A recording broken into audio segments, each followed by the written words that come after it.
स्वागत आहे तुमचं आपल्या चॅनलवर। आज आपण बोलणार आहोत त्या विषयावर जो सध्या प्रत्येक शेतकऱ्याच्या मनात आहे। पीएम किसान योजना व नमो शेतकरी योजना आणि या हप्त्याचा वितरणाशी चर्चा। ही सध्या गावोगावी, चौकात, बाजारात आणि सोशल मीडियावर एकच चर्चा सुरू आहे की हप्ता येणार का? आज हप्ता जमा होतोय का किंवा उद्या परवा नेमकं कधी हप्ता जमा होईल? या संदर्भातील अनेक प्रश्न। पण इथे पूर्ण ओरिजिनल आणि 100% खरी असलेली माहिती आपण जाणून घेऊ, कारण बऱ्याच चॅनलवरून खोटी माहिती दिली जातीये, शेतकऱ्यांची मोठ्या प्रमाणात फसवणूक केली जातीये। त्यामुळे शेतकऱ्यांना जी खरी माहिती आहे ती शेतकऱ्यांपर्यंत पोहोचत नाही। त्यामुळे आपण या व्हिडिओमध्ये कोणत्या तारखेला पीएम किसान व नमो शेतकरी योजनेचा हप्ता जमा होणार अशी 100% खरी माहिती आपण या ठिकाणी देणार आहोत। जर हा व्हिडिओ तुम्ही पूर्ण बघितलात तर तुम्हाला पीएम किसान आणि नमो शेतकरी योजनेचा हप्ता वितरित करण्याबद्दलचा दुसरा व्हिडिओ पाहण्याची गरज पडणार नाही, ही गॅरंटी मी देते। कारण हे जे तुम्हाला अपडेट सांगणार आहे ते तुमच्या समोर प्रूफ ठेवून सांगणार आहे। कारण जे प्रूफ दाखवणार आहे ते प्रूफ राज्य व केंद्र सरकारकडून अधिकृतरित्या जाहीर करण्यात आलेला आहे। त्यामुळे सर्वांनी हा व्हिडिओ शेवटपर्यंत बघा, सर्व प्रश्न तुमचे दूर होतील। आणि या व्हिडिओमध्ये आपण पीएम किसान आणि नमो शेतकरी योजनेबद्दलचे संपूर्ण प्रश्न सोडवलेले आहेत। त्यामुळे हा व्हिडिओ थोडा लांब होईल, परंतु हा व्हिडिओ पूर्ण बघितलात तरच तुम्हाला हा व्हिडिओ पूर्ण समजेल। तर चला मित्रांनो, सगळं नीट समजून घेऊया, कारण ही गोष्ट फक्त आकड्यांची नाही तर आपल्या मेहनती शेतकऱ्यांच्या हक्कांची आहे। आता बघा, मागील काही महिन्यांचं चित्र जर आपण पाहिलं तर महाराष्ट्रातील शेतकऱ्यांचं जीवन अक्षरशः उद्ध्वस्त झालंय। एकीकडे अतिवृष्टी तर दुसरीकडे दुष्काळाचं सावट, आणि त्यातच पूर परिस्थितीमुळे अनेक शेतकऱ्यांचं पीक वाहून गेलं। एखाद्याचं घर उद्ध्वस्त झालं, एखाद्याचं जनावर वाहून गेलं, तर काही भागात शेतकरी पुरासोबत वाहून गेला। जसं लातूर असेल, नांदेड असेल किंवा बीड असेल, अशा बऱ्याच साऱ्या जिल्ह्यांमध्ये अशा दुःखद घटना झाल्या। अशा परिस्थितीत सरकारकडनं येणारा 2000चा हप्ता हा जरी लहानसा असला तरी शेतकऱ्याला तो मोठा दिलासा ठरतो। कारण तो हप्ता म्हणजे एक आशा असते, जसं सरकार आपल्या मागं आहे अशी आशा शेतकऱ्यांना असते। त्यामुळे शेतकऱ्यांना आशा आहे की पीएम किसानचा 21वा हप्ता आणि नमोचा 8वा हप्ता जमा होईल अशी आशा शेतकऱ्यांना आहे। कारण बघा, काही दिवसांपूर्वी हिमाचल, उत्तराखंड, पंजाब आणि जम्मू काश्मीर या राज्यांना पूरग्रस्त मदतीच्या स्वरूपात ॲडव्हान्स हप्ता दिला गेला। केंद्राने सांगितलं की या राज्यांना प्राधान्याने निधी द्यावा लागतोय कारण तेथील परिस्थिती गंभीर आहे। पण महाराष्ट्राचं काय?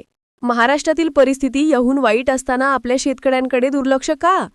हा प्रश्न आज प्रत्येक शेतकरी विचारतोय। कारण जर तुम्ही आकडे बघितले तर या चारही राज्यांच्या तुलनेत महाराष्ट्रातील नुकसान अनेक पटींनी जास्त आहे। जसं की पूर परिस्थितीमुळे अनेक शेतकऱ्यांचे पीक वाहून गेलं, एखाद्याचं घर उद्ध्वस्त झालं, एखाद्याचं जनावर वाहून गेलं, तर काही भागात शेतकरी पुरासोबत वाहून गेला। तरी सुद्धा सरकारने आपल्या महाराष्ट्र राज्याकडे दुर्लक्ष केलं। परंतु आज एक असा निर्णय राज्य सरकारने घेतलेला आहे ज्यामुळे लाखो शेतकरी आनंदी होतील। मेन मुद्दा बघा, राज्य सरकारने शेतकऱ्यांना फक्त 5 ते 3 हजारच्या आत पीक विमा देऊन शांत बसवलं। जसं राज्य सरकारने 8500 पीक विमा जमा होतोय अशी खोटी जाहिरात सोशल मीडियावर देऊन शेतकऱ्यांना फसवलं। नंतर शेतकऱ्यांना वाटलं की 8500 पीक विमा जमा होतोय, परंतु हे देखील सरकारचं खोटं आश्वासन निघालं। कारण शेतकऱ्यांना फक्त 5 ते 3 हजारच्या आत अतिशय कमी पीक विमा देऊन थंड बसवलं। तर काही तुरळक ठिकाणी शेतकऱ्यांना 8500 पीक विमा जमा झाला आणि बाकी राज्यात अद्याप काही शेतकऱ्यांना हा पीक विमा देखील मिळाला नाही। सध्या आपण मुद्द्यावर येऊया। बघा, मेन म्हणजे बाकी राज्यात पीएमचा ॲडव्हान्स हप्ता देखील जमा झाला, तर काही राज्यात वितरण हे सध्याचं चालू आहे।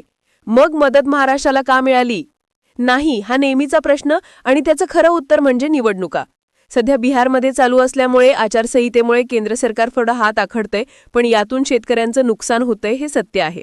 काही मीडिया रिपोर्ट्सनुसार राज्य सरकारने केंद्राकडे विशेष परवानगी मागितली आहे की पूरग्रस्त जिल्ह्यांना हप्ता द्यावा। याचबरोबर काही जिल्ह्यात हप्ता वितरण होणार अशी माहिती राज्य सरकारकडून देण्यात आलेली आहे। त्याची तारीख देखील राज्य सरकारने एका विशेष कार्यक्रमात सांगितली आहे, ती देखील आपण पुढे सांगणार आहोत।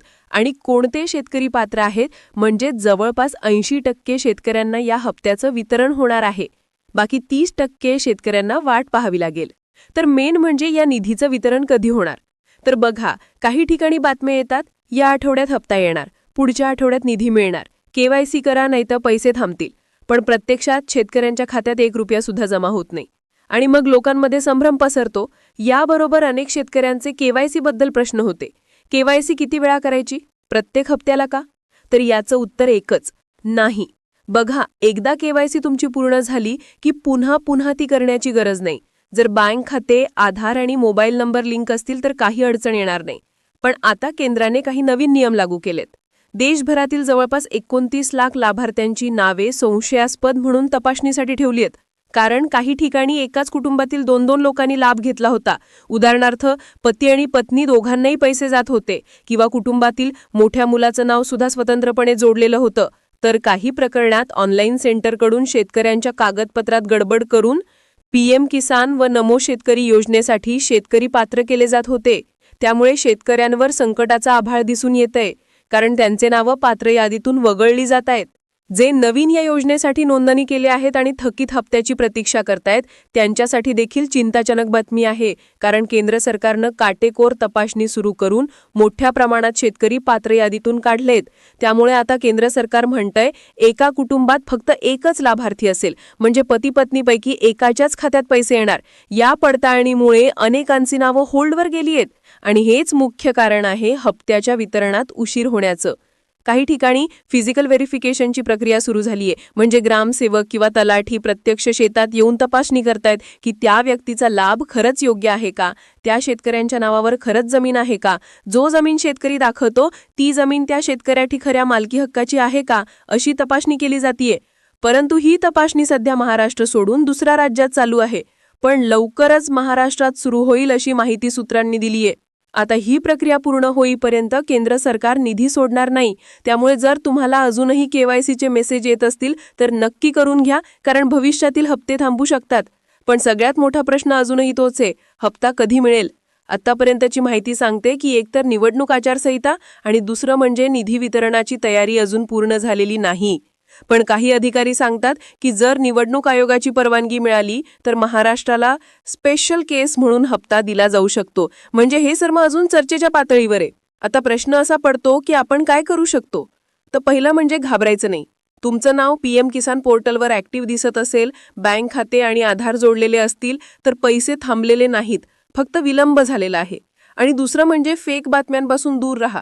कारण काही वेबसाईट्स आणि यूट्यूब चॅनल्स फक्त काही व्ह्यूजसाठी चुकीची माहिती देतात, जसं आज पैसे येणार, उद्या हप्ता जमा होणार, अशा गोष्टी सांगतात, पण प्रत्यक्षात तसं काही होत नाही. त्यामुळे अधिकृत माहितीच पहा. शेतकऱ्यांच्या आयुष्यात प्रत्येक रुपया महत्त्वाचा असतो. सरकारने हप्ता वेळेत दिला तर कित्येक घरात आनंदी पसरेल.